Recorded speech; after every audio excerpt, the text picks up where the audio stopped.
नमस्कार. आपण आत्ताच न्यूज यात्रा पाहायला सुरुवात केलेली आहे. सौगंध राम की खाते हैं मंदिर वही बनाएंगे और वही जाकर हम घोटाले करेंगे, अशी काहीशी अवस्था आता भारतीय जनता पक्षाशी संबंधित अनेकांची झालेली आहे.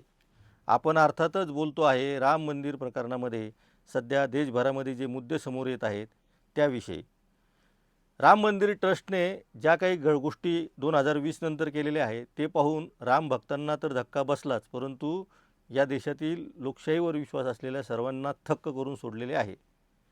राम मंदिराच्या भावनिक मुद्द्यावर सत्ता स्थापन केल्यानंतर आता प्रभू रामचंद्रालासुद्धा या मंडळींनी सोडलेले नाही, हे यावरून सिद्ध होतं आहे. 3 महत्त्वाच्या गोष्टी इथं घडलेल्या आहेत. एकतर प्रभू रामचंद्रांसाठी भक्तिभावाने दिलेल्या दानामधील तब्बल 200 किलोची चांदी गायब झालेली आहे. 200 ते 250 कोटी रुपये रोख तिथून गायब झालेले आहेत आणि त्यामुळे अक्षरशः या विषयाला तोंड फुटलेलं आहे. याशिवाय या मंदिराच्या ट्रस्टवर सरचिटणीस म्हणून असलेले चंपतराय यांनी केलेले 2 जमिनीचे गैरव्यवहार सध्या समोर आलेले आहे. एक जमीन गैरव्यवहारामध्ये तर सुलतान शेख नावाच्या एका व्यक्तीकडनं जमीन 2 कोटी रुपयेमध्ये पलटी केली आणि तीच जमीन या ट्रस्टने एकाच दिवसामध्ये 18 कोटीला खर्च केलेली आहे. दुसऱ्या अशाच एका प्रकरणामध्ये एक जमीन तातडीने 2 कोटी रुपयाला खरेदी केलेली आहे आणि या सगळ्या प्रकरणाचे केंद्रबिंदू आहेत ते चंपतराय.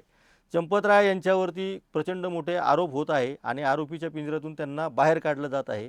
कारण त्यांच्यावर जर आरोप सिद्ध झाले तर त्याचा फटका थेट पंतप्रधान नरेंद्र मोदी यांनाच बसणार आहे. त्यामुळे ही सगळी गडबड केली जात आहे. आणखी एक धक्कादायक माहिती समोर येते आहे आणि ती तर फार म्हणजे मन विषण्ण करणारी आहे की एक घोषणा अशी पण होती की अयोध्या तो बाकी आहे, काशी मथुरा बाकी आहे, पण त्यातली आता काशीमधून सुद्धा राम मंदिराच्या पाठोपाठ आणखी एक गैरव्यवहाराची बातमी येत आहे. आणि काशीमधल्या गैरव्यवहारासंदर्भामध्ये एका महंताने उत्तर प्रदेशचे मुख्यमंत्री योगी आदित्यनाथ यांना अक्षरशः रक्ताने पत्र लिहिलेलं आहे. लक्षात घ्या, रक्ताने पत्र लिहिलं आहे. आणि या सगळ्या प्रकरणामध्ये जर कारवाई झाली नाही तर राम मंदिरासारखंच काशीमध्ये सुद्धा होणार आहे. ज्या काशीमध्ये आणखीन काही कुठल्याही प्रकारचं भारतीय जनता पक्षाने राजकीय अजेंडा चालवलेला नाही तिथंसुद्धा गैरव्यवहार होतो आहे. 200 किलो चांदी, 200 ते 250 कोटींचं रोख रक्कम आणि हे 20 कोटी रुपयांचे 3 जमिनीचे गैरव्यवहार याच्याशी संबंधित जी व्यक्ती आहे ती आहे चंपतराय.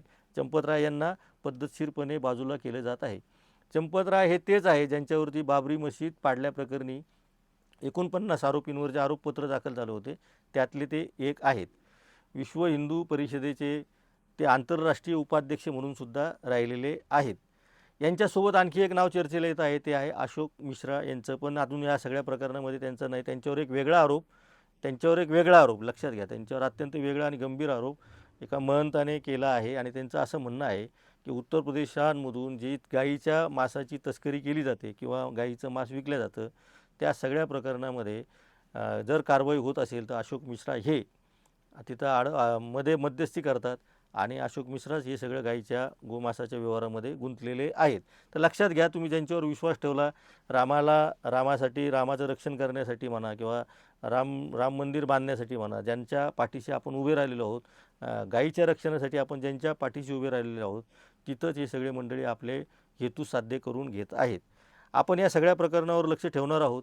या पुढच्या काळामध्ये नेमकं काय होणार आहे, कारण ही फार धक्कादायक माहिती. आता जी कारवाई झालेली आहे ती फक्त आणि फक्त तुटपुंज्या ज्या लोक होते की ज्यांचा काही संबंध नव्हता, ज्या लोकांचा या सगळ्या प्रकरणाशी मुद्दाम कागदपत्रावर ते सापडावेत आणि महत्त्वाचे लोक याच्यातून बाजूला काढता यावेत असं नियोजन केलेलं होतं, अशाच लोकांना यामध्ये अडकवलं गेलेलं आहे. आणि त्यामध्ये चंपतराय यांचे चालकसुद्धा आहे. चंपतराय हे सध्या अयोध्येच्या राम मंदिराचे ट्रस्टचे सरचिटणीस आहेत, हे पुन्हा एकदा सांगतो.